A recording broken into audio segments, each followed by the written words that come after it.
जी को, चौधरी चरण सिंह जी को, चौधरी अजीत सिंह जी को और माननीय मुलायम सिंह यादव जी को खिराजे अकीदत पेश करते हुए मैं अपनी बात शुरू करना चाहती हूँ।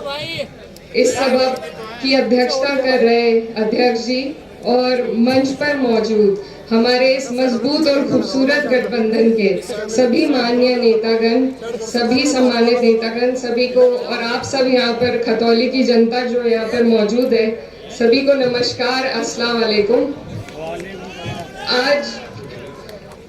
आज ये एक बहुत महत्वपूर्ण चुनावी सभा है।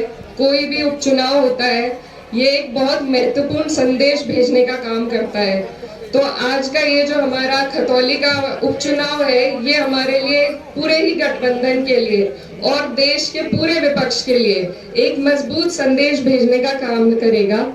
और ये जो मौका आप लोगों को मिला है, ये मौका सिर्फ और सिर्फ आदरणीय जयंत चौधरी जी के कुशल नेतृत्व और संविधान की सही जानकारी की वजह से हमें मिला है। वरना भाजपा का कोई इरादा नहीं था कि यहाँ पर चुनाव होने दें। वो लोग तो सजा होने के बाद भी चुप्पी साधे बैठे हुए थे। तो ये सिर्फ जयंत जी के कारण है कि हमारी जो एक मजबूत आवाज है विपक्ष की, जो आज संसद में हमारी आवाज उठाने का काम कर रहे हैं, उन्होंने हमें ये मौका दिलाया है, आपको ये मौका दिलाया है कि हम लोग पूरे देश में, पूरे प्रदेश में एक मजबूत मैसेज भेजने का काम करें। और मेरा आप लोगों से आज पहली बार यहाँ पर आना हुआ, लेकिन बहुत पुराना जुड़ाव है।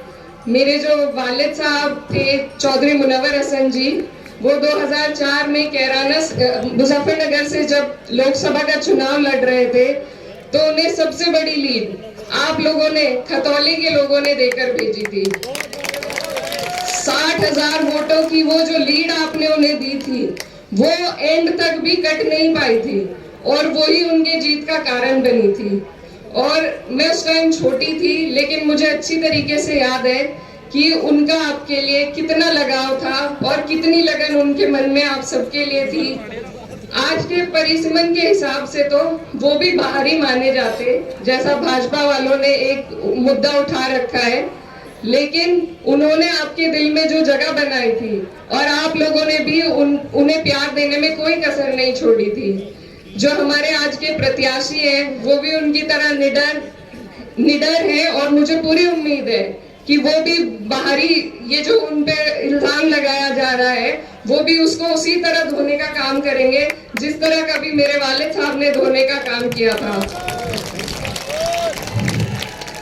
ये हमारा चुनाव, वैसे तो इससे सरकार बदली नहीं जाएगी जैसा आप लोगों को सब बता रहे हैं, लेकिन आज क्या ऐसा दौर चल रहा है, ऐसी परिस्थितियां सरकार ने बना रखी है विपक्ष के सभी नेताओं पर कि लोग आज आवाज उठाने में भी डर रहे हैं, संकोच करते हैं। मन में ख्याल आता है कि आज कुछ गलत बोल दिया या कुछ भी बोल दिया तो कल को कोई मुकदमा हो जाएगा। हम लोग इस परिस्थिति से खुद गुजर रहे हैं। आप लोग भली भांति इस बात से वाकिफ हैं क्या सब चल रहा है। तो ऐसे माहौल में जहां आवाज उठाने को भी एक साहस का काम, एक साहस की श्रेणी में डाल दिया है, जो कि फर्ज हुआ करता था विपक्ष के नेताओं का, आज कोई आवाज उठाता है तो लगता है बहुत साहस का काम है। तो हम जैसे लोगों के, जितने भी विपक्ष के लोग हैं, अगर आप इस चुनाव में मजबूती हमें प्रदान करने का काम करेंगे तो इससे हमें, हमारे अंदर एक ऊर्जा आएगी, हमें हिम्मत मिलेगी कि कहीं ना कहीं हम सही राह पर चल रहे हैं। और ये चुनाव, आने वाले जो 24 के आम चुनाव हैं, उनकी भी पृष्ठभूमि इसी चुनाव से तय होने जा रही है। बाकी सभी मुद्दे आप लोगों को अच्छी तरह ध्यान है, आप लोग जानते हैं, आप लोग जी रहे हैं उन मुद्दों को। तो मुझे उम्मीद है कि आप लोग अपनी सारी बातों को याद रखते हुए और इन सब बातों को याद रखते हुए कि आगे की हमारी जो देश की राजनीति का सफर है, उस पे आपका ये चुनाव एक बहुत बड़ा संदेश देने जा रहा है। आप लोगों को मालूम होगा कि उत्तर प्रदेश में 3 जगह उपचुनाव चल रहे हैं। हमारे आदरणीय राष्ट्रीय अध्यक्ष अखिलेश यादव जी भी चुनाव प्रचार में लगे हुए हैं और उन्हीं के निर्देश के अनुसार उनको इतना ख्याल यहाँ का है कि उन्होंने खुद निर्देश देकर कहा है कि आप वहां जाइए और वहां मेहनत कीजिए। तो हम लोग पूरा गठबंधन मजबूती के साथ यहाँ पर आपके बीच मौजूद है और यही गठबंधन हमें आगे ले जाना है। आगे के चुनाव में भाजपा को हटाने का काम करना है। तो उसके लिए आपको अभी से, इसी चुनाव से आपको मजबूती दिखानी पड़ेगी और जयंत जी के झोली में ये चुनाव जीत कर ये सीट उनकी झोली में डालने का काम करना पड़ेगा। इसी के साथ आपसे धन्यवाद। राष्ट्रीय लोकदल के राष्ट्रीय अध्यक्ष आदरणीय जयंत सिंह जी, आजाद समाज पार्टी के राष्ट्रीय अध्यक्ष आदरणीय चंद्रशेखर आजाद जी,